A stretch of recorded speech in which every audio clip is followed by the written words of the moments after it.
नमस्कार दोस्तों, स्वागत है आप सभी का बेसिक अपडेट 247 में। उम्मीद कर रहा हूँ आप सब अच्छे होंगे। ठीक, तो चलिए शुरू करते हैं। आज मैं आपको बताने वाला हूँ कि रेलवे का एक वैकेंसी जो निकली हुई है उसके बारे में। तो सबसे पहले आपको क्या करना है, अपने फ़ोन, टैब या लैपटॉप कोई सा भी हो उसमें एक ब्राउज़र ओपन कर लेना है। ओपन करने के बाद उसमें आप गूगल ओपन कर लीजिए और गूगल ओपन करने के बाद फर्स्ट लिंक मैं यही बताऊंगा आपको कि जो लिंक है सरकारी रिज़ल्ट आपको टाइप कर लेना है।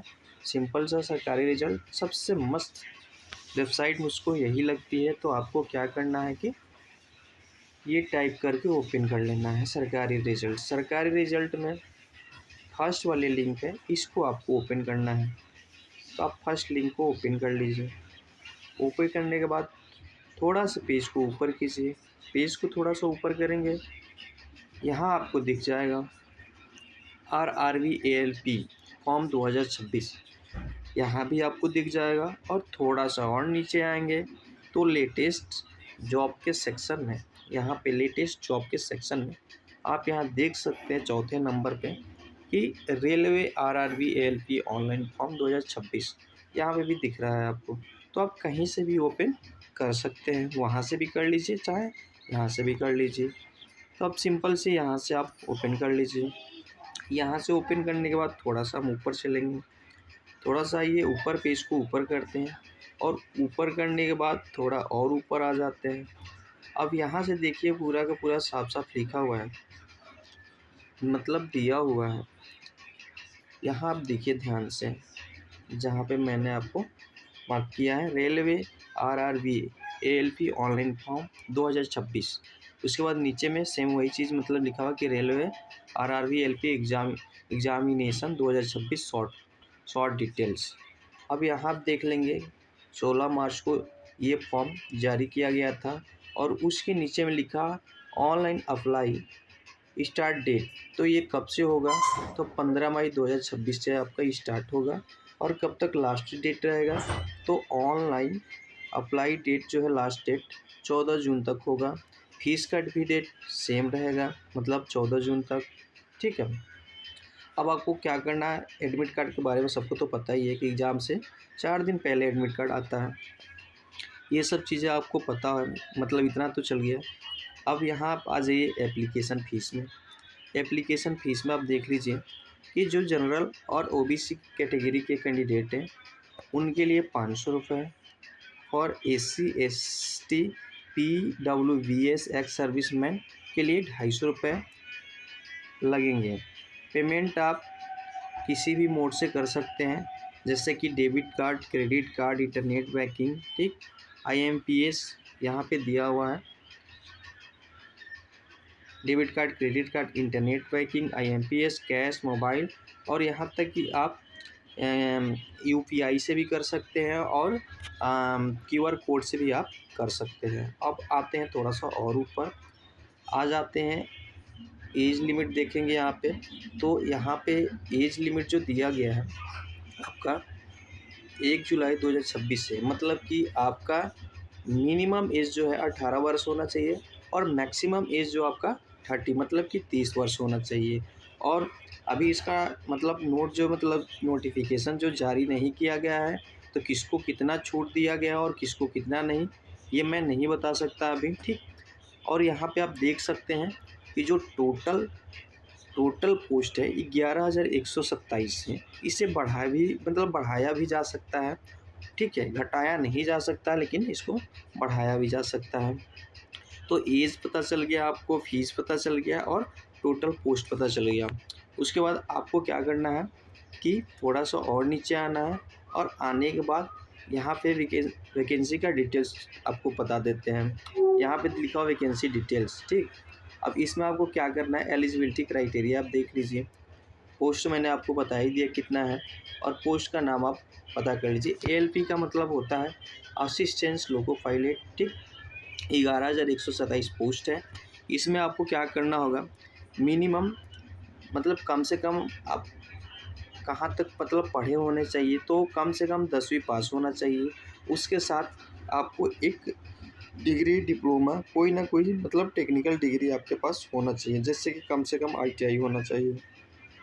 उसके बाद पॉलीटेक्निक होना चाहिए, पॉलीटेक्निक है तो ही अच्छा है, बीटेक हो तो ही अच्छा, लेकिन कम से कम कोई इंजीनियरिंग अगर है तो अच्छी बात, नहीं तो बहुत कम अगर चाहिए तो आईटीआई एकदम से ज़रूरी है। ठीक, तो आईटीआई ज़रूरी है। आप आईटीआई पे फॉर्म भरेंगे तो आप assistant LP assistant loco pilot का फॉर्म भर पाएंगे। ठीक है, और अब आइए थोड़ा सा और ऊपर, ये भी चीज़ मैंने बता दिया। अगर कोई चीज़ आपको पता मतलब जानकारी नहीं है, कोई चीज़ पूछना है तो आप मैसेज करके पूछ सकते हैं मुझसे। ठीक है, अब यहाँ देखिए, मैं आपको बता देता हूँ एग्ज़ाम कैसे कराता है, एग्ज़ाम कैसे होता है। यहाँ पे देख लीजिए, यहाँ पे लिखा हुआ कि मोड ऑफ सिलेक्शन में CBT 1 कंप्यूटर बेस्ड एग्ज़ाम होगा, मतलब एक एग्ज़ाम होगा पहले, मान के चलिए प्री होगा, उसके बाद दूसरा एक और एग्ज़ाम होगा आपका। ठीक, CBT 2 होगा, ये भी कंप्यूटर बेस्ड एग्ज़ाम होगा। उसके बाद आप नीचे आ जाइए, देखिए CBAT computer based aptitude test एक और होगा आपको, मतलब कि 3 एग्ज़ाम 4 एग्ज़ाम होते हैं इसमें। आपको मैं बता देता हूँ कि CBT 1 CBT 2, उसके बाद ट्रेड का एग्ज़ाम होता है, उसके बाद आपका एक साइको होगा, फिर डॉक्यूमेंट वेरिफिकेशन होगा, ये रहा डॉक्यूमेंट वेरिफिकेशन, उसके बाद मेडिकल होगा, उसके बाद आपका ज्वाइनिंग होगा। इतने चरणों का मतलब आपको क्या करना है, इतना स्टेप बाय स्टेप इतना एग्ज़ाम आपको निकालना होता है, तब जाके इसमें आपकी नौकरी पक्की होती है, यानी कि लगती है नौकरी आपकी। अब यहाँ आते हैं, यहाँ पे मैंने आपको बता ही दिया है कि कब से फॉर्म फिल किए जाएंगे। तो आपका फॉर्म जो है, यहाँ पे देखिए लिखा हुआ है लिंक एक्टिवेट ऑन 15 मई 2026, यानी कि 15 मई 2026 को लिंक एक्टिवेट होगा। और भी अगर आपको कोई जानकारी चाहिए तो आप यहाँ से नीचे क्लिक शॉर्ट नोटिफिकेशन आप ओपन कर सकते हैं। मैं अभी ओपन करके दिखा देता हूँ। ठीक है, उसके बाद और एक नीचे यहाँ पर देखिए लिखा हुआ है चेक ऑफिशियल नोटिफिकेशन, यहाँ से आप करेंगे तो कुछ ओपन होकर अभी नहीं आएगा। ठीक है, और रेलवे का ऑफिशियल वेबसाइट यहाँ सबसे नीचे में है, तो यहाँ आप ओपन करके जो भी चीज़ देखना चाहते हैं यहाँ से देख सकते हैं। लेकिन जो चीज़ दिखाना मतलब देखना चाहते हैं आप, यहीं इसी पेज पे दिखा आपको, और भी आपको कहीं दिखने वाला नहीं है। और मैंने आपको एक और चीज़ मैं दिखा देता हूँ कि आइए यहाँ देखिए, मैं आप एक चीज़ दिखाता हूँ कि एक शॉर्ट नोट जो है यही है, इसके अलावा अभी कोई नोटिफिकेशन उन्होंने जारी नहीं किया है। तो इसमें भी सेम चीज़ वही है, इसमें कुछ खास नहीं है। इसमें अब मैं आपको दिखा देता हूँ कि नेम ऑफ पोस्ट जो है असिस्टेंट लोको पायलट का है। पे लेवल जो आपका 7वां पे लेवल होगा, आपका सैलरी जो होगा इनिशियल पे, सैलरी नहीं इनिशियल पे जो है आपका यहाँ से 19,900 इनिशियल पे देगा।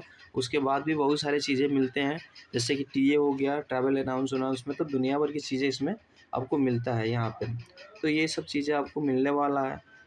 ठीक, एज मैंने आपको बता ही दिया 18 से 30, और पोस्ट मैंने आपको बता ही दी। इतना सारी चीज़ आपके पास अभी होने चाहिए। और आप नया अपना जाति अगर SC ST से हैं तो अपना कास्ट सर्टिफिकेट यानी कि जाति सर्टिफिकेट बनवा लें। और एक और चीज़, सबसे इम्पोर्टेंट चीज़ मैं आपको बता देता हूँ, फॉर्म भरने से पहले आप ये जो जोन है यहाँ आप देख लीजिए, इसका निश्चय कर लेंगे कि आपको फॉर्म कहाँ से भरना है। ठीक, सबसे ज़रूरी चीज़ यही होती है, कटअप के ऊपर इंसान मतलब जितने लोग होते हैं उनका कटअप के ऊपर ज्वाइनिंग होता है। तो आप यहाँ से सबसे इम्पोर्टेंट चीज़ आपका यही है, आप देख लीजिएगा कि कहाँ से आपको फॉर्म भरना है।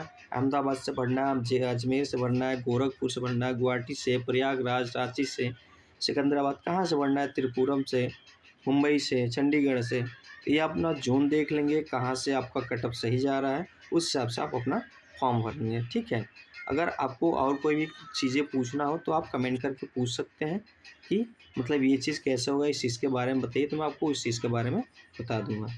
ठीक है, थैंक यू, धन्यवाद। अगर आपको ये वीडियो अच्छा लगा होगा तो चैनल को सब्सक्राइब और लाइक कर दीजिएगा वीडियो को। ठीक है, ऐसे वीडियो मैं बनाता रहता हूँ, तो अगर आप सब्सक्राइब करते हैं तो सबसे पहले आपके पास वीडियो जाएगी। धन्यवाद।